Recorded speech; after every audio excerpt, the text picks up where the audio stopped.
Good morning. Thank you so much for having myself and my colleague Emily Erickson, who's representing at Temple Time. We're here from Wisconsin to, I think, along with Tami, describe a lot about the implementation. And I'm going to lean in on the feelings side of implementation. I come from our state agency, Department of Children and Families. I've been in the field of child welfare for a number of years now, and have had over the last couple of years the great pleasure to really lean in with Tami on two different models that we're going to introduce to you today. And one of the things that I think folks have stressed that I think is highly relevant is that this isn't an event, this is a process. And it brings along a lot of folks with it who have different perspectives and experiences and feelings about what it's like to have information become part of their decision-making process in this manner. And so that's a lot of what I'll focus in on this morning on the two models that we've been working on. And Tami will talk a little bit this morning about model development, and I know we have some more time this afternoon to cover those things. And then I'm going to wrap up this morning's presentation speaking more specifically to implementation challenges, successes, and key learnings that Wisconsin has had. And one of the things that I think has really been helpful to our team is finding ways to anchor themselves in the face of continuing questions, concerns, feeling people are taking over decision making, and that kind of thing in the field. And so the quote that you see right now is one that that you don't see right now, that you do see now, is one that the team in particular has found very helpful. And I think that Mary spoke to it this morning about who first and who more, and I would also argue that there's a how soon element to some of what we've been trying to understand about an arc of something that we think will be happening that is really important to that process. And I think that this quote in many ways normalizes the actual use of data in helping us make decision-making, screening and decision-making processes about who we're serving and how quickly we're serving folks. And it really is about kind of, if you're not using your data to make decisions, then what are you using to make the best informed decisions? And that's been a really helpful kind of anchor for us as we've introduced this more and more to folks in the field in Wisconsin. So the first of the two models that I want to introduce to you is our RPM. The RPM, or the Reentry Prevention Model, because we're a strength-based state, is one that we used as part of the implementation of our Title 40 waiver. And we used the RPM to sort out who would come into this program. And the program was oriented toward identifying those most at risk of reentering out-of-home care and finding those children and introducing those children as eligible children for our PS program, our waiver program. There were several eligibility criteria that were relevant at the point of a kid being considered for participation in our waiver program. The child needed to be oriented toward reunification as a permanency goal. They needed to be being served in our system for child welfare or child protective services at a minimum orientation, and they could also have juvenile justice, or what we now call youth justice involvement, as long as they were child welfare as a type as well. And then they had to have a specific score using the RPM in order to be considered eligible. We are in the last few months of our Title 40 waiver program, as many states are. We introduced two versions of the RPM over the course of the implementation of our waiver. And the current characteristics are described up there. There's, I think Tami can speak more to these, and specifically if there's questions. There's one that I think is particularly important to point out amongst those five, is that the placement setting of a treatment foster home was actually a protective factor. So if that was present for a child, that lessened their score. as a way of kind of articulating that. So they had both risk elements and predictive elements in the second version of our RPM. And then what we did in Wisconsin that I think people are speaking to in terms of the live data system is we created a report that could be run so that local agency staff could run the report and identify potentially eligible children very quickly. And so we kind of created that algorithm of the RPM into a report that we applied using our EWIS-AQUIS data.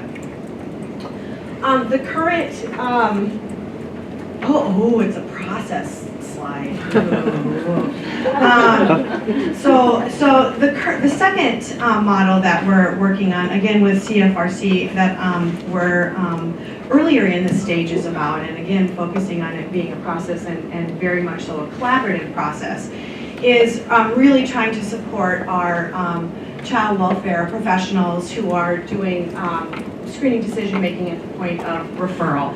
And so we're taking all of that information to amass kind of what comes in at the point of taking a report or what precedes a family if in fact they've had prior contact, and really pulling that together so that the worker and his or her supervisor are more supported in amassing that historical and current information, engaging, and using their discretion, engaging the screening decision for a particular referral for a family. Tami, we are at slide 6.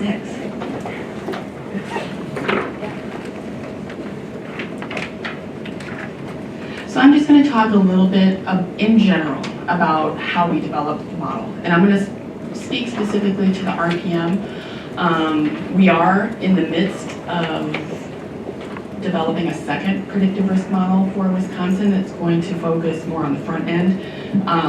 But that's really, we're definitely still in the throes of developing it, so I can't really tell you what that model is going to look like because we don't really know. But the RPM, we've completed that. It's been in use for a number of years. So I'm going to talk a little bit in general about the process that we used this morning, and then in the afternoon, I'm going to get into more details. So you've heard each of the jurisdictions talk about the time frame for developing their predictive risk model and how long it took to develop it. With the RPM, it was part of the waiver evaluation that we were conducting for Wisconsin. And we knew, DCF knew, that there were going to be more eligible children, more reunifying children than there were slots available for services. So there were a limited number of slots available for the PS program, which is 12 months of services post reunification.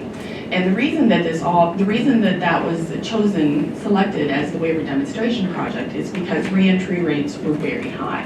They were over 20%. So over 20% of the kids who were reunifying would wind up back in out-of-home care within 12 months. So that was the problem. The PS program was designed to be the solution to the problem. But there were limited slots. So how to decide which families should be eligible to get services through the PS program. That's why we developed this particular model. So we were trying to identify which kids were at highest risk of re-entry into out-of-home care within 12 months after reunification. So back to the time frame. So we started working on this in July of 2013, way back when we first started working a long time ago. And the kicker is that the PS program, the waiver demonstration program, was going to be implemented in July of 2014. That gave us 6 months to develop the model and implement it. So, and we did it. So we were on a very short time frame. We were really under the gun to get this up and running because they were going to use it to determine who was eligible to get services through the PS program. So we had 6 months. So it was, we were efficient. And it led, I'll talk this afternoon a little bit. If we would have had more time, we maybe would have done things slightly differently. And we did revise the model later on, but the first time we had 6 months. And then defining the outcome that we wanted to predict, this was fairly easy because it was intended to serve a specific purpose. And the purpose was to identify which kids were at highest risk for re-entry into home care. So that's the outcome that we were trying to predict, that we were using the data to predict which kids would re-enter care within 12 months. So that was fairly straightforward. Data availability. We had child welfare data that was available to us. Specifically, we had SACWIS data, UIUC data, as it's known in Wisconsin. We had AFCARS data. We did not have linked data like they have in Allegheny County. We didn't have the beautiful linked data from all sorts of different systems. We had child welfare data, but we did have, since we were predicting at the point of reunification, we had information about their foster care stays, placement settings, placement history, their child protection investigation history, the things that led them to coming into care in the first place. So all of that data was available to us, and it was available for a fairly, going back far in time. So when Dana talked about, the depth of it, it was fairly deep. There were certain things that we wanted to use in the model building process. Clinical assessment data, specifically CANS data. The CANS had at the point that we were doing this, remember this was back in 2013, the CANS had recently been implemented and was being used in Wisconsin. So the data didn't go back very far. So we really didn't have enough historical data to use it. It wasn't being used consistently enough at that point in time in 2013. Let's see, so we looked a lot at, what was the quality of the data. We ultimately decided for this first time that we were developing the model that the data quality of the CANS data at that point wasn't quite high enough. We did use it for the second iteration of this model though. And then the methods for developing the model, we decided to use regression-based approach to develop the model. It was very important that there be a lot of transparency in the process, and you'll hear us talk about that a lot. And we're using similar models to develop, regression-based models to develop the new risk model that we're developing for Wisconsin.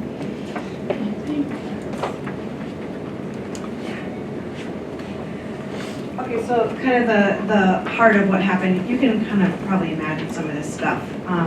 So initially when we rolled out, and even through the process of the use of the RPM over the course of the waiver, there were a lot of concerns that were raised by workers and supervisors. There was county level differences in how data was entered, and that's something we needed to understand in terms of the implications to the risk scores that were applied at the local level. There were families that folks felt should be having higher scores and did not have higher scores. And often they were experiencing, for those families, the challenges of reunification, and so they were confusing how hard it was to reunify some families, and then those families not getting a high score when in fact the model was meant to predict reentry into out-of-home care, which is a very different model. They often didn't understand or were frustrated what the specific details of the model were, and there was really a lot of concerns about the flexibility, just the absolutism of the application of the score. We, of course, as Dana mentioned, really had to look to make sure that we were, despite the time frame and follow-up, kind of self-correcting as we went forward and recalibrating. And it really is, to the point of Dana's presentation, specifically the collaborative piece. So we met with county stakeholders. We made some decisions about lowering the threshold of the score.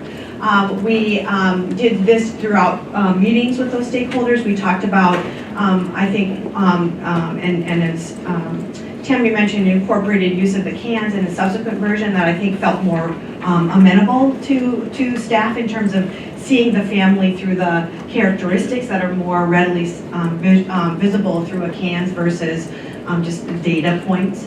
And so I think some of the really key learnings are that we would want to involve stakeholders and are involving stakeholders at the very beginning of the development of the model itself.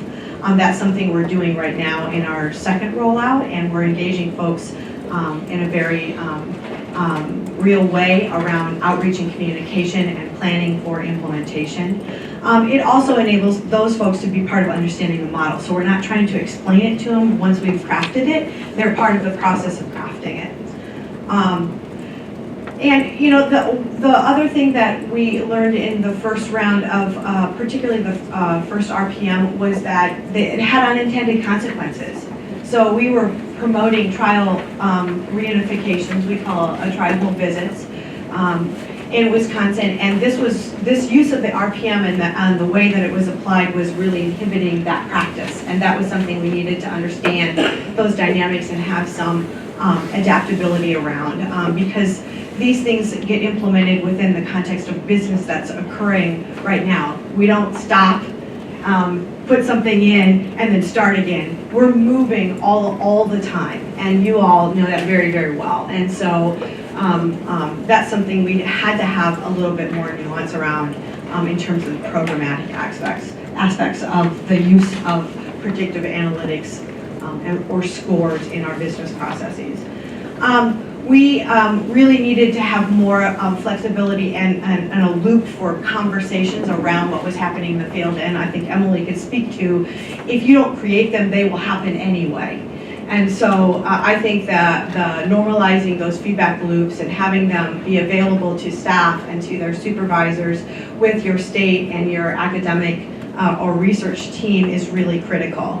And then there's obviously, something came up this morning in our work report, there's obviously key issues around data quality. And for me, that's not just the quality of the data, like did they pick the right field, but in our world where something is voluntary, that in terms of what you input into our data system, that creates a ton of variability. So for me, data quality is also where we might have variability in data. I think that it's really important to consider how the tool is used to support practice. And as folks mentioned, if you're adding additional data, documentation requirements, or you're not being finessed in what data identified around, for example, taking pieces out that might be more useful and replacing it with pieces that may be more useful, you have to be considerate of workload implications. And for us, specifically, it was really about having a limited number of slots. So it was easier to introduce it because it had a very specific and discernible function and a legitimate function. But those are things that obviously need to be thought about in moving forward with any model. So I think I got close to that time frame. But yeah.